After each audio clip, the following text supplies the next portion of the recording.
Coming up on the program today, the U.S. political scene shifts as Republican Glenn Youngkin is elected Virginia's next governor.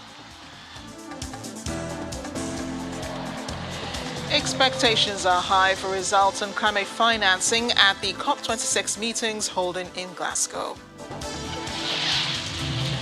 Plus, Ethiopian Prime Minister Abiy Ahmed pledges to bury the government's enemies, quote, with our own blood.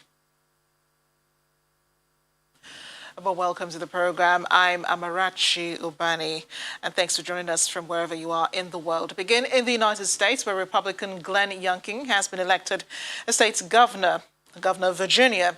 A ballot is seen as a referendum on President Joe Biden's presidency and a major defeat for the Democrats.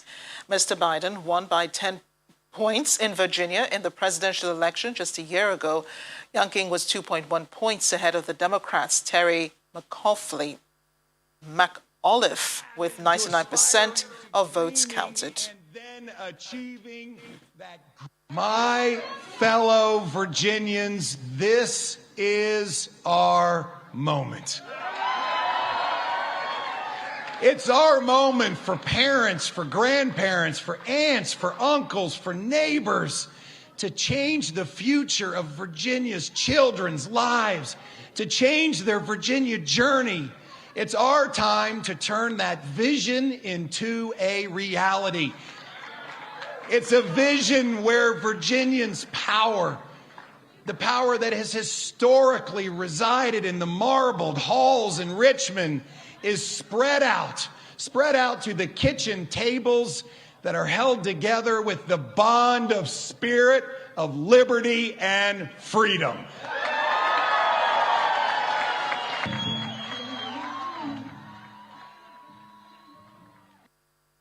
Well, in more potential good news for Republicans in the state, their candidate, former U.S. Marine Winsome Sears, is tipped to become the first black female lieutenant governor of the state, which is the former seat of the pro-slavery Confederacy during the American Civil War. To the COP26 meetings now holding in Glasgow, expectations for results on climate financing are high among delegates arriving for the fourth day of the climate summit. Day 4 is devoted to topics such as seeing wealthier nations deliver on pledges to give $100 billion annually in funding to developing countries, both directly and indirectly. Developed nations have not yet met the target, although some countries announced the increases to their planned pledges in the opening days of the conference. The predominating issue this year has been the 100 billion per year pledge that developed countries need to provide and mobilize towards developing countries. And we know that they have not met the 100 billion and that there's a gap. And of course, that's a huge issue in terms of trust. And trust is the foundation for negotiations. The developed countries have provided a delivery plan that says that we will see the 100 billion to be met in 2023, and it gives us a progression over the years, but it's still 3 years late.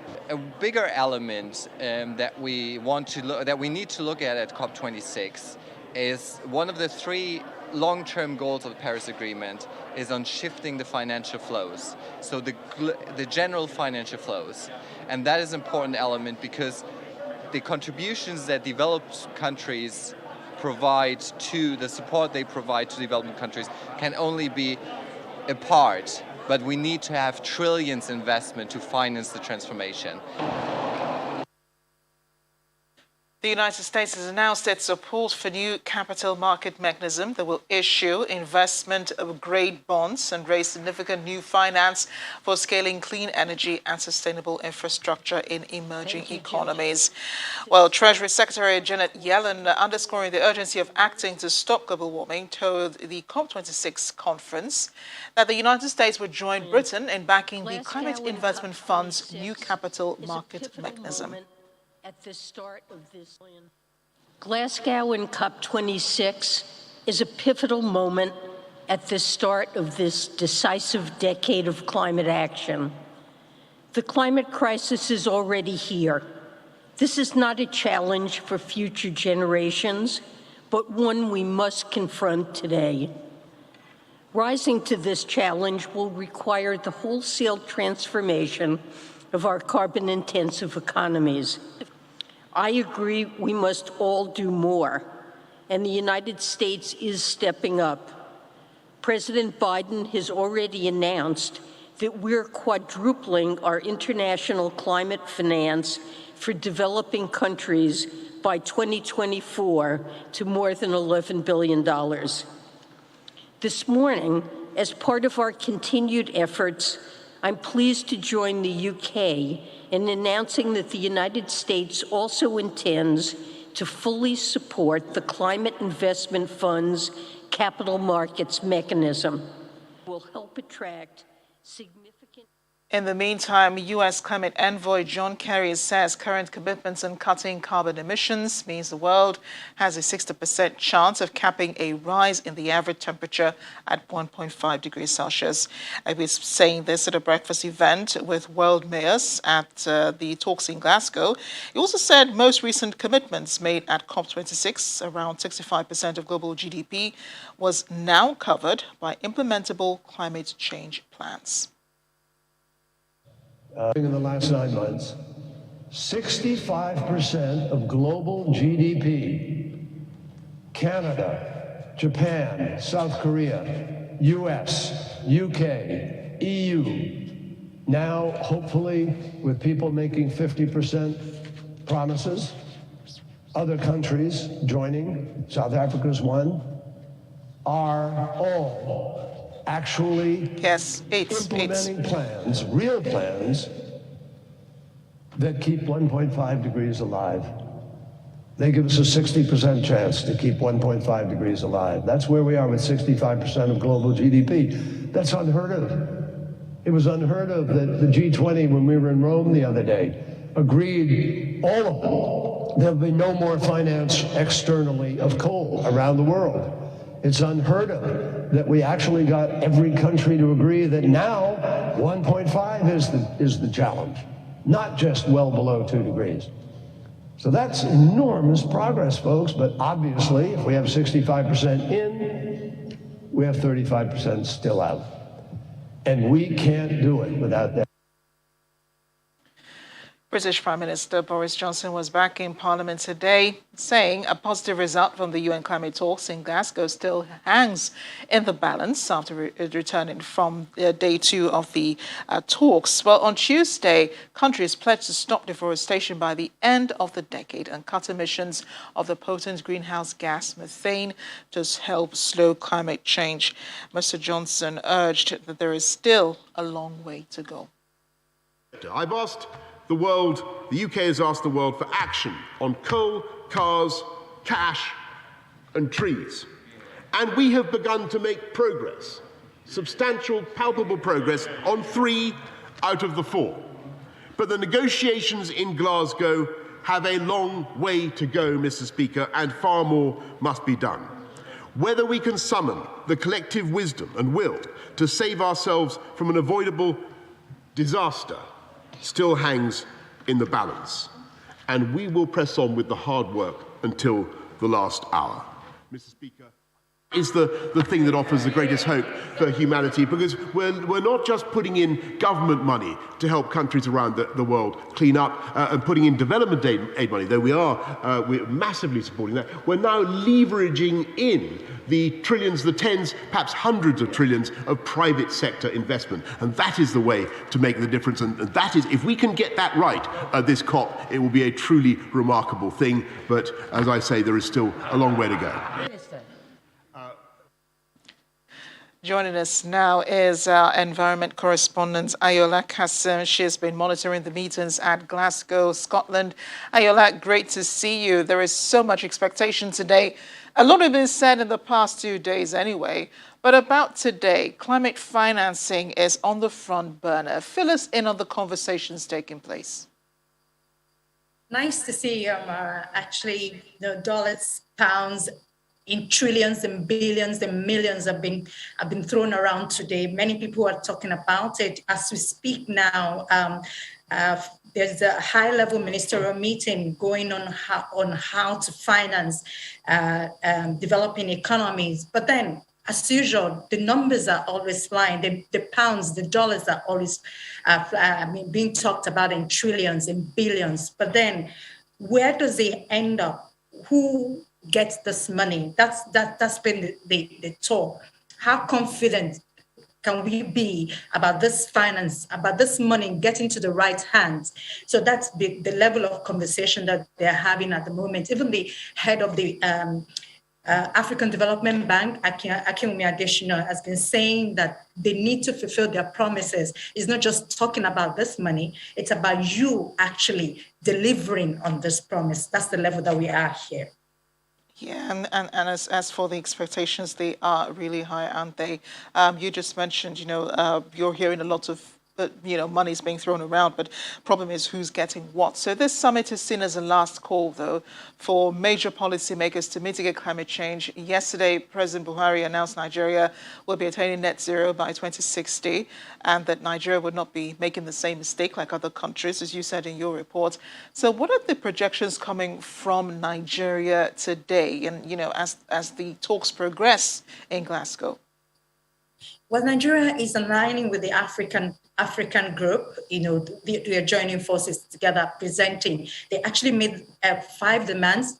President Buhari also mentioned that to finance is number 1, and then loss and damage, adaptation and mitigation challenges, the Paris rule, Paris 6 years ago set a destination, which is to reduce temperature rise. But then the rules that we need, the guidance that we need to achieve that goal, that target, is what we expect to come out of Glasgow this time. But most importantly, as of now, people are focusing on the finance bit. And today being the finance day, everybody is talking about money. Where is the money? Who's going to give us the money? You've been making these promises about money. So that's what Nigeria is aligning itself with. And the African Pavilion yesterday, there was this talk about transitioning, the just transition from fossil fuel to renewables. And I spoke with some lawmakers. We just passed the climate change bill. I spoke with them how they intend to do it, to make sure that we have a just transition. Noting that we are our economy is being fueled from fossil fuel. So I was told that we need, what they would do basically is to make sure that we use this resource that we have as of now, as quickly as possible, so that by 2030, though the president said 2060, we are not left behind in this in the transition. That's the level. That's what the Nigerian delegate is focusing on, making sure that we are putting our words there and saying this is what we're going to do. And at the same time, we're not going to leave our resources lying fallow, but we're going to do it such a way that we don't pollute as much, and then we don't make the mistakes of the past. Yeah, and I keep asking the question about, what really constitutes clean energy and how we can make that shift from petroleum. But I also understand that there are many activists at Glasgow. Since last week, they have been camping around, with the meeting halls just outside. I don't know if you had a chance to speak to any one of them. Greta Thunberg, the Swedish activist, is, front and center in the news. She said some hours ago she would go net zero on profanities. Apparently, she and other activists are not very pleased with the talks going on in Glasgow. Yes, we've spoken with quite a number of them, and the feeling is the same. We must, the finance needs to be on the table. Enough of the talk, the confidence, the trust. We need to have the trust. We need to have the confidence. So that's what they're talking about. The activists are talking about. That's what the protest is all about at this moment in time. It's not just about talking. It's not just about promising. It's about fulfilling that promise. It's about building confidence. It's about moving forward. That's what all the activists, everyone is talking about. don't promise again. Could you just fulfill that promise that you had given in the first instance? That's the level that we are at the moment. Yeah, so much expectation, though. I'm really hoping, that leaders step up to the plate. Ayola, thanks again. I'll be reaching out to you. We know that there will be more updates in all the meetings today. We'll be getting back to you to get those updates. Thanks again. Nice seeing you. When we come back after the break on The World Today. The nightmare is ended, says Australian Prime Minister, after a 4-year-old girl missing for 2 weeks is finally rescued and reunited with her family. Stay with us. Welcome back to The World Today. Let's just revisit our lead story today. The Republican Glenn Youngkin being elected Virginia State Governor. Well, seen, as a major blow, a defeat for the Democrats. President Biden last year won the state by 10 points in the presidential election. Youngkin was just 2.1 points ahead of the Democrats, Terry McAuliffe, with 99% of votes. Our correspondent in Washington, Maria Bird, joins us now to help us understand, what this means for the political scene in the United States. Maria, always a pleasure seeing you, of course. But explain to us the significance of Glenn Youngkin's win in America's election. This win, I think, Republicans knew. Republicans knew exactly what was happening. I think this was a blow for the Democratic Party. This especially was a blow, as you mentioned, for President Biden's administration. We know that candidate McAuliffe was one that I think was hopeful. We know that even the vice president and president showed support for McAuliffe. We know that Virginia and much of Northern Virginia borders Washington. So many of those individuals who work at the White House, work in the federal government in the United States and Washington live in these regions, and so they vote in these regions. We also know that education was a major factor in this gubernatorial race. We know that the critical race theory has been the highlight of discussion over the past few months and almost the past year about this very key point, I think, in our educational structure in the U.S. This also shows that race continues to be a major factor in the U.S. And this is a very clear sign, as we know President Trump was in support of Governor Youngkin, and this is a very clear sign that those individuals who support Trump and those who have the ideologies and beliefs of former President Trump are still very close, and we are going to potentially see this as a challenge in the midterm elections. Yeah, and you're talking about race. Good news also for the Republicans is that former U.S. Marine Winsome Sears is set to become the first black female lieutenant governor of Virginia. So much history going on here, Maria.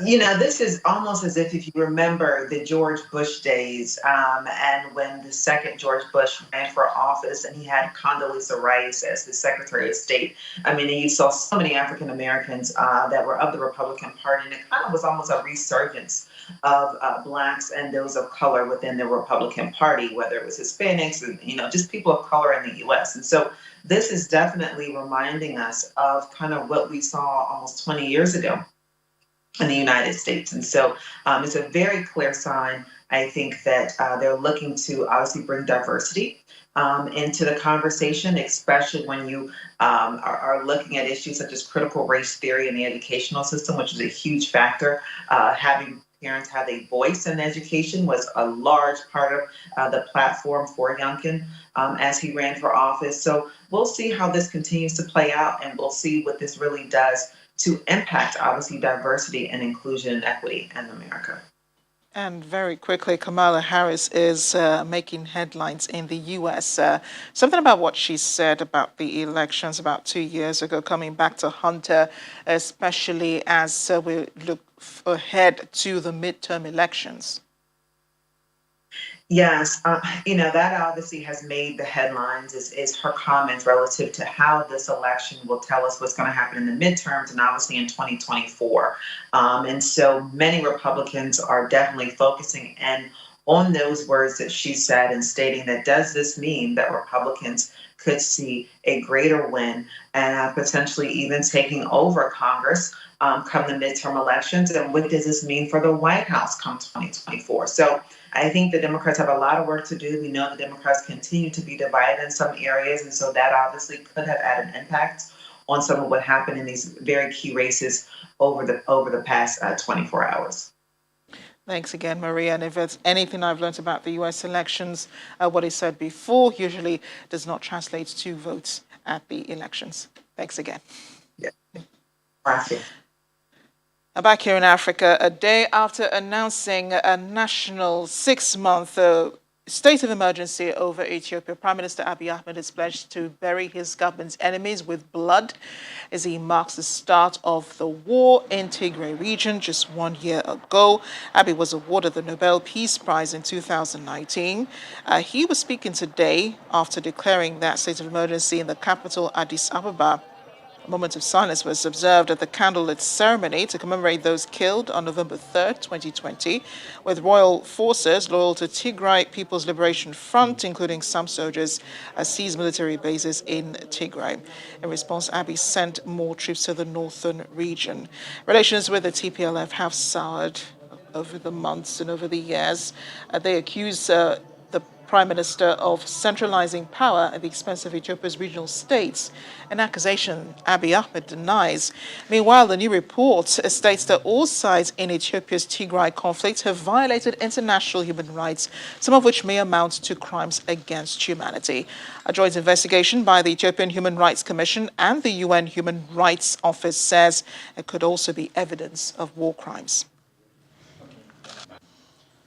We have reasonable grounds to believe that during this period, all parties to the Tigray conflict have committed violations of international human rights, humanitarian, and refugee law. Some of these may amount to war crimes and crimes against humanity. Civilians in Tigray have been subjected to brutal violence and suffering. The Joint Investigation Team uncovered numerous violations and abuses, including unlawful killings and extrajudicial executions, torture, sexual and gender-based violence, violations against refugees, and forced displacement of civilians. As we end the program, she'd been missing for almost 2 weeks, but her rescue and reuniting her with her family has brought a lot of warmth to hearts anywhere across Australia. We're looking at footage released by Western Australia Police Force showing 4-year-old Cleo Smith getting rescued and in the arms of an officer earlier this morning. Police broke into a house in Carnarvon, a town about 100 kilometers south of the campsite, where they found her alive and well in one of the rooms. Cleo was last seen in her family's tent at about 1:30 a.m. local time on October 16 at the remote Blowhole Shacks campsite in Macleod. It's about 900 kilometers north of Perth, the capital of Western Australia state. Well, it was when her parents woke up the next morning, she was gone. Police feared that she had been abducted and offered a $1 million Australian reward for any information leading to her whereabouts. A team of 140 people have been working on the case, with police fielding more than 1,000 tips from the public. Earlier today, Australian Prime Minister Scott Morrison said that her rescue was a nightmare ended. Yes. My name's Cameron. How are you? Are you okay? We're going to take you to see your mummy and daddy, okay? Is that good? Yes. We're glad that Cleo is back with her family. The story really warms hearts everywhere. Thanks for watching. I'm Amarachi Ubani.